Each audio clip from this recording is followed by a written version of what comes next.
بسم الله الرحمن الرحیم. نن زموږ د علم الصرف 87 نمبر درس دی او د نهي معروف بانون ثقیله گردان وایز ان شاء الله موږ کوو. موږ سره دلته کې ساده د نهي معروف گردان لیکل شوی. دنه به موږ د نهي معروف بانون ثقیله نون ثقیله هغه مشدد نون به د تاکید د پاره پدې کې موږ استعمالو.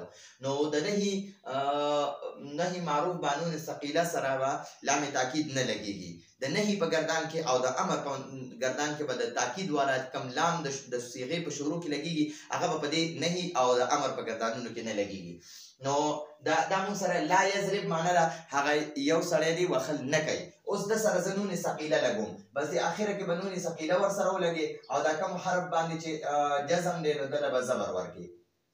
نو لا یضربن هغه یو سړی دی هرگز وخل نه کوي، هغه یو سړی دی هرگز وخل نه کوي، یا هغه یو سړی دی ضرور وخل نه کوي، هغه یو سړی دی خامخا وخل نه کوي. نو دلته کې دی هرگز وخل نه کوي، بالکل وخل نه کوي. ٹھیک شو؟ نو لا یضربن معنی دا هغه یو سړی دی هرگز وهل نه کوي. ٹھیک شو؟ دې کې اوس تاکید پیدا شو، هرگز زور پکې پیدا شو چې هغه یو سړی دی هرگز وخل نه کوي. لا یضربا معنی دا هغه دوانه سړي دی وخل نه کوي، زویم هغه دوانه سړي دی هرگز وخل نه کوي. نو دې لا یضربا سره به صرف نون ثقیله ولګي او د نون ثقیله نه مخکې چې الف وي کنه نو نون ثقیله باندې به زیر راشي.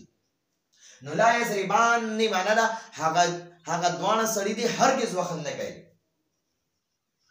هغه دوانه سړي دی هرگز وهل نه کوي، هغه دوانه سړي دی هرگز وهل نه کوي. لا یضربو معنی دا هغه ټول سړي وهل نه کوي.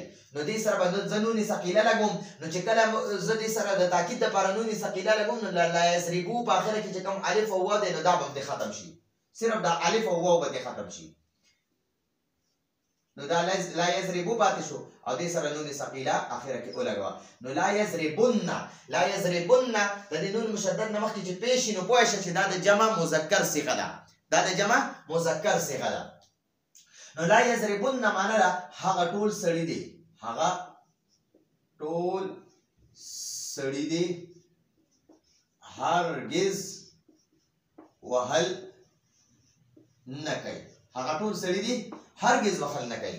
لا تضرب معنی دا هغه یو ښځه دی وخل نه کوي. زه دې سره نون ثقیله لګوم، نو دا د نون ثقیله نه مخکې چې جزم وي هغه به زبر کیږي. لا یضربن معنی دا هغه یو ښځه دی هرگز وخل نه کوي، هغه یو ښځه دی هرگز وهل نه کوي، هغه یو ښځه دی هرگز وهل نه کوي. لا تضربا معنی دا هغه دوانه ښځې دی وهل نه کوي. دا ساده ده، دې کې زور نشته. زه په دې کې زور پیدا کوم نو د تاکید دپاره د زورنې دپاره دې سره نون ثقیله ولګي او نون ثقیله نه مخکې چې الف وي نو ما مخکې نه ویلي او بار بار یې زه کوم چې دا قاعده درته یاده شي، دا خبره تاسو ته یاده شي چې د نون ثقیله نه مخکې الف وي نو نون ثقیله باندې به زیر راځي.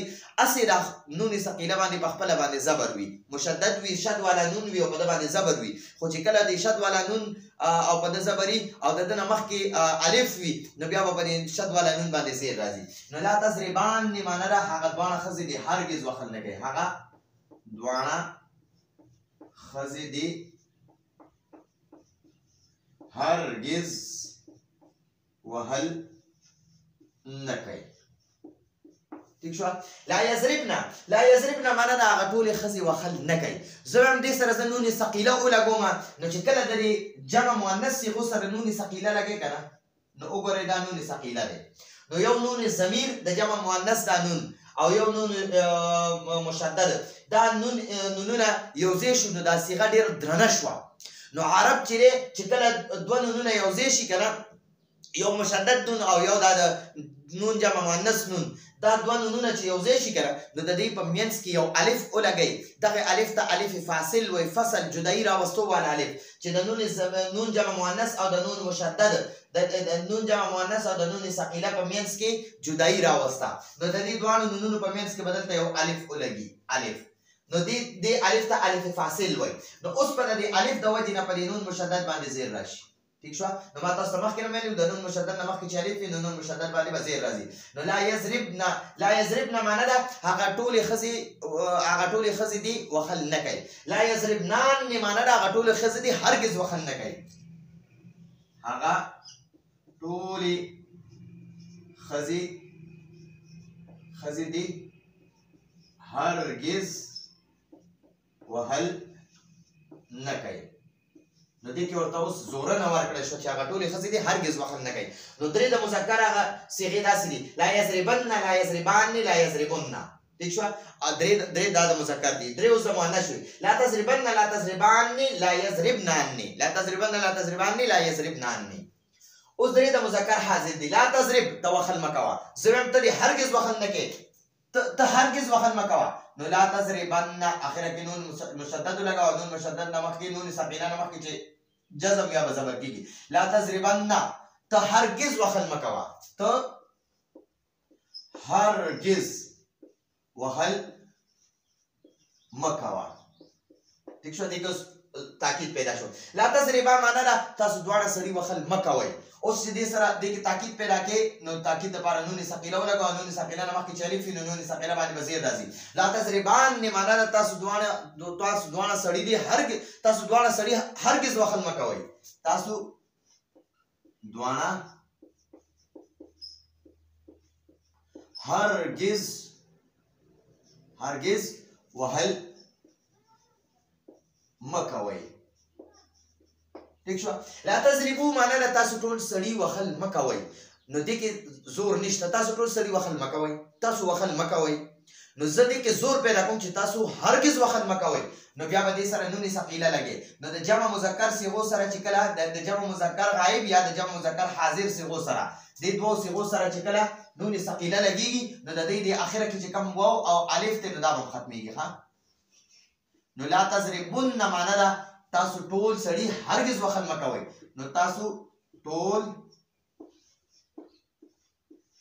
هرګز وهل مه کوئ ٹھیک شو لا تضربي معنا ده یوې ښځې ته وایي چې ته وخل مه کوه نو هغې ته وایي لا تضربي ته وخل مه کوه اوس زه وایم چې یاره دې کې مونږ تاکید پیدا کړو چې یاره ته هرګز وخل مه کوه نو دې سره به مونږ دا یا ختمه کړو او نون ثقیله به ورسره ولګوو نو لا تضربن ته هرګز وخل مه کوه یوې ښځې ته وایي چې ته هرګز وهل مه کوه ٹھیک شو لا تضربا معنا ده تاسو دواړه ښځې وخل مه کوئ اوس زه وایم چې یاره تاسو دواړه ښځې هرګز وخل مه کوئ نو دې سره به نون ثقیله ولګي نو دلته دې معنا شوه تاسو دواړه هرګز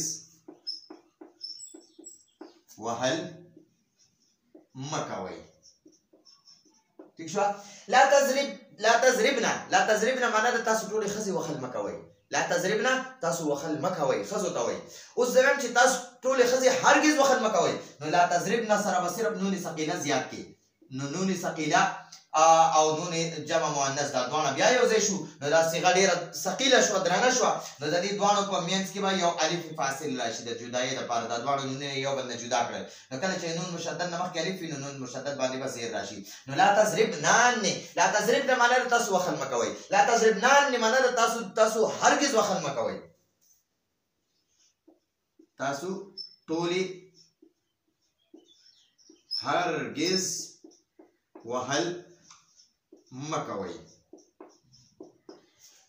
لا اضرب معنا ده زه دې وخل نه کوم لا اضرب څه معنا ده زه دې وخل نه کوم زه وایم زه دې هرګز وخل نه کوم نو دې سره به اخره کې نون ثقیله ولګي او د نون ثقیله نه مخکې چې جزم وي هغه به زبر کېږي نو لا یضربن زه دې هرګز وخل نه کوم زه دې هرګز وهل نه کوم ٹھیک شو لا نضرب معنا ده مونږ دوه یا ټول دې وخل نه کوو اوس په دې کې تاکید پیدا کېدو دپاره اخره کې ورسره نون ثقیله ولګوه او د نون ثقیله نه مخکې چې جزم وي هغه به زبر شي نو لا نضربن معنا ده مونږ دې هرګز وخل نه کوو مونږ دې هرګز وهل نه کوو مونږ د هرگز وهل نه کوو. نو دا د دوه متکلم صيغې شوې. نو لا یضربن، لا یضربان، لا یضربن، لا تضربن، لا تضربان، لا یضربنان. بیا لا تضربن، لا تضربان، لا تضربن، لا تضربن، لا تضربان، لا تضربنان، لا اضربن، لا نضربن. ٹھیک شو؟ نو دا د غایب صيغې دي، غایب، او دا د حاضر صيغې دي. ٹھیک شو؟ نو دې سره مونږ په نون ثقيلې په ذریعه سره په دې کې مونږ تاکید زورن پکې را پیدا کړه، او دا د نهي معروف بانون ثقيله ګردانو. دې نه پس ان شاء الله مونږ نهي مجهول بانون ثقيله ګردان کو. نو راتلونکي درس کو اجازه غواړو. هذا هو المرام، والله اعلم بحقيقه الكلام.